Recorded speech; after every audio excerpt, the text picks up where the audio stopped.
So now we are going to discuss about rainfall and its method of measurements, मतलब कैसे बारिश होती है और उसका हम मेजरमेंट कितनी बारिश हुई, कितने एक्सटेंट पे हुई, किस जगह कैसे हुई, तो उसके सारे मेथड्स के बारे में हम डिस्कस करेंगे। तो फर्स्ट ऑफ रेनफॉल, तो फर्स्ट ऑफ ऑल हम एक टर्म यूज़ करेंगे, precipitation for all methods. So precipitation includes जितनी भी चीज़ें जो आसमान से गिरती है। प्रेसिपिटेशन में जितनी भी चीज़ है आसमान से गिरती है। सो टोटल 4 टाइप है, उसके भी 4 टाइप है। So for first is all we know कि rainfall is a type of precipitation. Second one is snow की जो बर्फ गिरती है। थर्ड इज अ ड्रीजल की जो बड़ी बड़ी बूंदें गिरती है। And fourth is a hail. For hail means जो frozen ray is sometimes different than a snowfall. So in 4 type का प्रेसिपिटेशन होता है।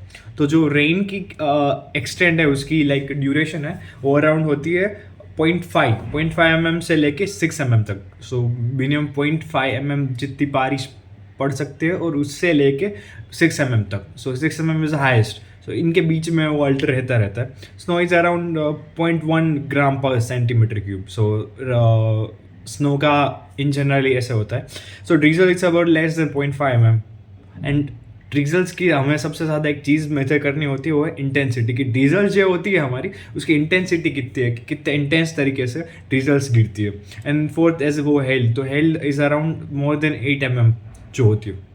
अब रेनफॉल, तो रेन की जो बारिश गिरती है तो उसका फॉर्मेशन कैसे होता है, तो हमें डिस्कस करना है कि बारिश का फॉर्मेशन कैसे हो गया। तो उसकी पूरी प्रोसेस है। सबसे पहले तो moisture availability. Moisture availability is a term कि आसमान में जो क्लाउड्स है उनके बीच में कैसे जो वाटर ड्रॉपलेट्स है, उसका जो भेज है, मॉइस्चर है, वो कितनी अवेलेबल है। उसके अराउंड फिर जो हवा है, हमारी हवा, उसका एयर कूलिंग होगा। एयर कूलिंग होगा एडियाबेटिक एक्सपेंशन के बाद। So after moisture availability, second factor is cooling air, मतलब in the process air cooling होगा एडियाबेटिक एक्सपेंशन से। फोर्थ इज कंडेंसेशन होगा कि जो एयर कूलिंग होगा उसका एडियाबेटिक एक्सपेंशन है, फिर उसका कंडेंसेशन होगा एंड क्लाउड फॉर्मेशन होगा। And fourth is a droplet growth. तो in the rain formation fourth last process is droplet growth, से जो फिर बारिश की तरह गिरते हैं। तो अब हम फोर्थ हमने डिस्कस कर लिया कि तो कैसे रेनफॉल फॉर्मेशन होता है, रेन की जो ड्रॉपलेट से बारिश कैसे बनती है, उसका फॉर्मेशन। फोर्थ इज इंडिया की, इंडिया में रेनफॉल का पैटर्न कैसा है। सो इन द इंडिया रेनफॉल में लाइक अराउंड डिफरेंस है कि south west monsoon, post monsoon, winter rainfall और प्री मानसून। तो इतनी सारी चीज़ें आ गई। अब एनुअल रेनफॉल की बारिश तो एक बार तो नहीं आती साल में। एट दैट मानसून बहुत बार आती है, कितनी बार आती है। सो लाइक दैट की एरियाज किस हर एरियाज में तो सेम नहीं होगी डिफरेंस की। मेघालय और राजस्थान की जो बारिश की टेंडेंसी बारिश गिरने की, वो डिफरेंट हो सकती है। So first we discuss annual rainfall की कौन सा एरिया है। तो हर एरिया का एक अराउंड इन जनरल होता है कि इतनी गिरती है। So areas. Second is coefficient of variability of rainfall. तो हर एरिया में माना कि हम एक एरिया ले लेते हैं, as example we are taking Delhi. So in the Delhi हर साल की जो रेनफॉल की ड्यूरेशन होगी, उसका जो अमाउंट होगा, एक्सटेंड होगा, वो डिफरेंट होगा। So we take after area, we take as specific area, we take a coefficient for rainfall.